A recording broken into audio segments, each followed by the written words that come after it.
For my project, I took a closer look at the Namib Desert in southwest Africa. This desert, widely known as the oldest desert on the planet, is more than 50 million years old and covers nearly 34,000 kilometers squared. It is a sand sea, or erg, that spreads across huge portions of southern Angola and most of Namibia. As a coastal desert, it directly meets the Atlantic Ocean on the western side of the African continent. This region is characterized by broad, flat areas which are broken up by dunes that reach over 300 meters in height. The most common formations seen in this desert are linear dunes that run parallel to one another at the north-south orientation. Along the coast, there are also transverse dunes and star dunes.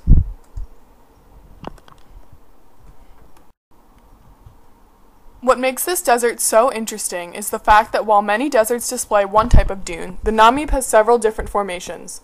The color of the sand in this region is also unique, shining bright reddish-orange in the daylight. However, because this area of the world is so arid, the geology of the landscape directly affects the economy and the government in the country of Namibia. The Namib covers so much land that the country isn't a particularly viable place to live, which has led it to become one of the least populated places on the planet. Before delving into the economical consequences of Namibia's desertification, I will first explain the geologic history and the formation of the desert itself. To study sand dunes and the aeolian processes that create them, geologists have to trench different sections of the desert to study the strata.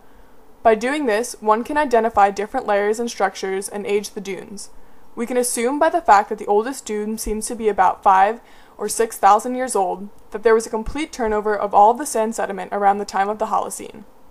As for the different types of dunes, on the Atlantic coast there is a narrow strip that is highly affected by coastal wind, causing low angle sides of the dune, and high angles on the lee side. These are known as transverse dunes. The interior of the Namib, however, has dunes which display high dip angles on both sides of the dune, due to an ever-changing two-directional wind. These dunes are linear. Lastly, there are also star dunes present, which are pyramid-shaped and are created by winds that consistently shape the sand from 3 or more directions. To understand the geologic history of the Namib Desert, we must first take a look at the precipitation and temperature. The Namib, which has endured incredibly arid conditions for more than 5,000 years, seems no more than 10 to 20 millimeters of rainfall every year. The only other source of water in this geographical area is fog, which produces another 15 to 20 millimeters a year. This amount of water against the astonishing high of nearly 50 degrees Celsius during the hot summer days leads to unbearably arid conditions. Ergs are created by loose sand coming from millions of years of wind erosion, known as aeolian erosion. The dry sand, which has no moisture or vegetation present to keep it in place, is carried by wind, creating huge dunes of great heights. At a certain topographical height, the sand can no longer continue over the top of the dune, and it remains at a certain height depending on dip angles. However, that is not to say that the dunes are in a fixed position. Research has been done using global positioning systems that prove that the dunes in the Namib Desert move an average to 3 to 4 meters per year, northwards and westwards. Unlike many sand seas, the winds in Namibia and Angola change directions, or simultaneously experience 2 or 3 directional winds. This leads to multiple dune types found in the desert. Wind direction is affected by ocean front and the contours of dry rivers and already existing dunes. The coastal wind is far more powerful and moves more sand, as is evidenced by the much taller geological structures on the coast. One scientist, Besler, proposes that the wind across southern Africa was much more intense between 19 and 13,000 years ago, which led to the massive dunes we see today.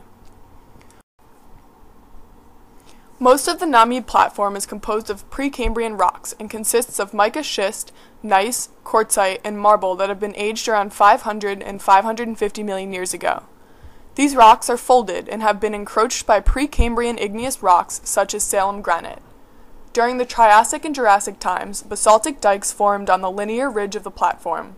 The platform itself is incredibly flat, though rises slightly towards the east until hitting what is referred to as the Great Escarpment on the eastern side of Namibia at nearly 1,000 meters in height. Most recently, and what we see today, is the accumulation and movement of sand northwards, which formed a sand sea during the Pliocene.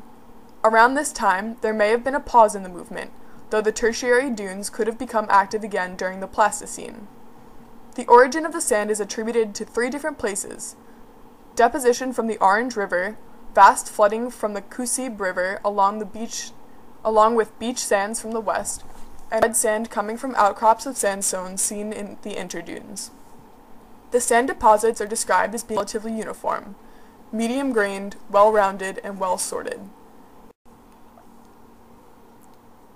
It is composed mostly of quartz grains with smaller concentrations of feldspar, chlorite, zircon, staurolite, tourmaline, and ilmenite.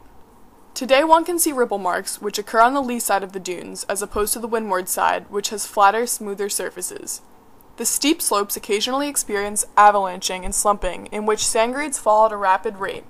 A landmass breaks away from the top of the dune and falls, leaving a thin layer of sand over the already existing dune.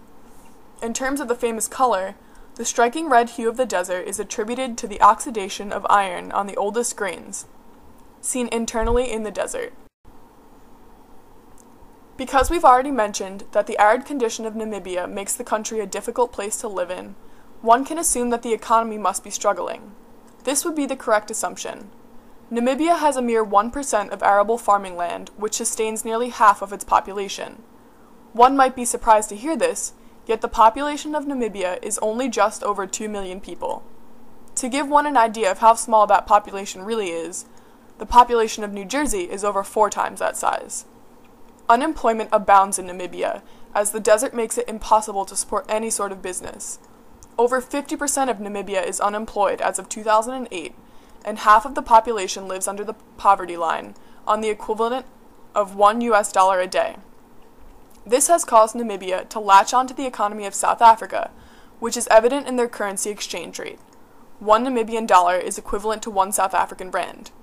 It is clear then that the Namib Desert directly affects how Namibia functions. The country's lack of natural resources which sustain human life cripples the economy. Nearly all of the country's wealth stems from the meager industry of tourism and the mining of uranium and alluvial diamonds. Even transportation around Namibia is difficult. The ever-changing position of the dunes and the violent sandstorms means that roads are often closed or are completely lost under meters of sand. One cannot merely drive through the Namib Desert without a specialized vehicle and adequate experience. This being said, Namibia will always have a small population.